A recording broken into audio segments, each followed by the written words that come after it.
Hello my friends, so I thought just record like a little video on my little traveling kit.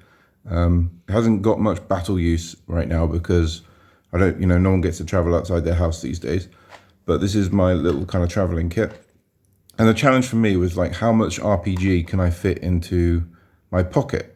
And particularly I went for like a standard size pencil case, so those like metal tin pencil cases, because they can be found anywhere. And I wanted this as like a kit that I could reproduce quite quickly without any specialist tools. So opening up, this is everything that I would carry. The only other thing I've got to do is just make a character sheet, like a double-sided character sheet that would fold in the middle. So it would be like double this size and sort of fold and go inside, with probably something like maze rats on one side and then a standard like D20 normal kind of stat system, like like for D&D or index card or something, with your 6 stats. But anyway, so I got a set of polyhedrals, and a set of loads of like small D6s and 3 big D6s. And the reason for picking this sort of selection of dice is, first of all, they fit inside here, but also like if I'm playing a D20 system, then I've got a set of polyhedrals. With my kids, I normally play like a D6 dice pool system.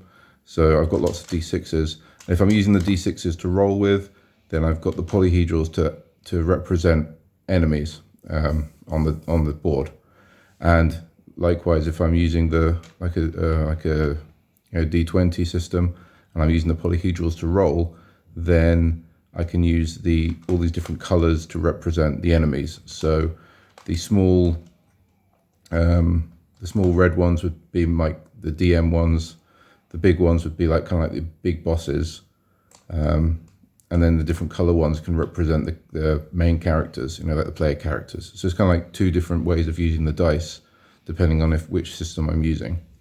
Then the thing about what I've done is I've put some foam on the inside and I've bent the hinges slightly so you can remove this and this becomes your dice tray.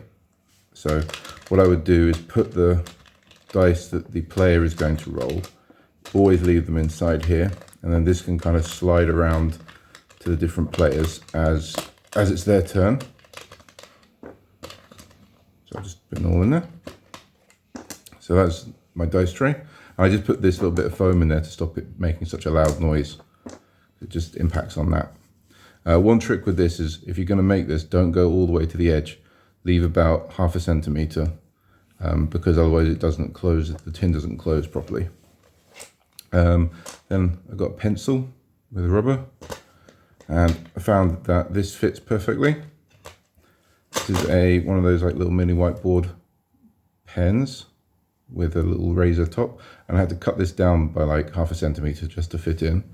I got my dice, I got my kind of like standard grunts, my kind of 3 big bosses, and of course, like if you're using dice, you can use these to represent health points or hearts or whatever you want to represent.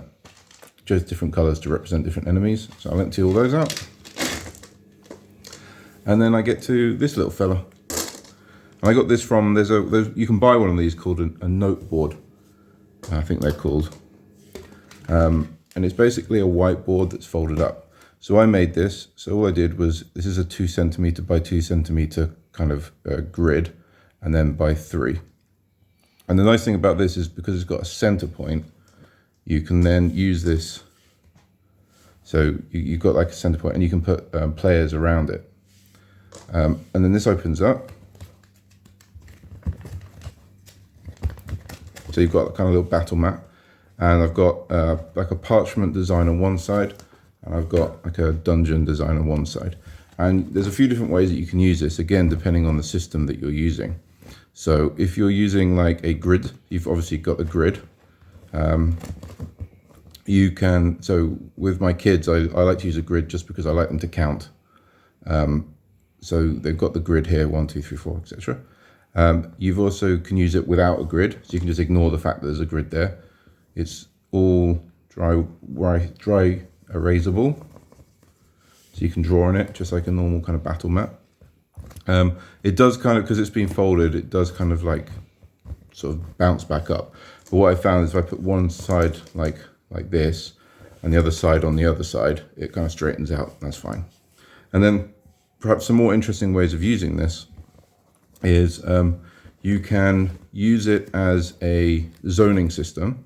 So you could say that each one of these bigger squares is a zone. So if my if I'm sort of enemy character is there, and he's like the big evil guy, and I've got one of my player characters is here, I can say that they're in an adjacent zone, so they can shoot with his bow, and then it takes one movement turn to move him into the same zone, and now he's in the same zone. And I could make a note like this is the garden.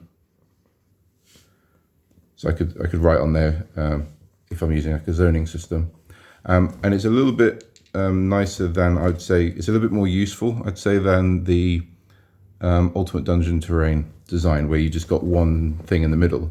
Because with this you can have like an enemy there and an enemy here, and if the player character's there, that means he's adjacent to this zone. So his zone that he's in is adjacent to this zone. Perhaps that means he could use long-reaching weapons, but he's not adjacent to this zone, so he can attack this character with his long-reaching weapon, or he could attack this character with his range weapon. So it gives you a little bit more sort of, it's like a middle ground between being totally gridded or actual kind of where the character is versus like just Ultimate Dungeon Terrain where you got 2 or 3 zones. Here you can expand it to mean different things depending on how you're playing. So this was quite cool. All I did was just print out like 6 centimeter by 6 centimeter square that was like 2-sided, cut them out, folded them around, then got some sticky tape, like the book covering, single-sided sticky tape, arranged them, got another piece, stuck it on top, cut around the outside, and then folded it. And it's just really nice because you get this little battle mat and it all fits back into the little case. So that's my little traveling kit. I'm still thinking about how I can expand it. I think character sheets is the next stage. And once that's done, it's kind of useful and playable. And the other thing I was thinking of doing is perhaps putting some terrain in there. I try to use sponges, so like makeup sponges, cut them down, because when you close the tin, then they would compress and you could fit a lot of like little squares in there and just use that for terrain.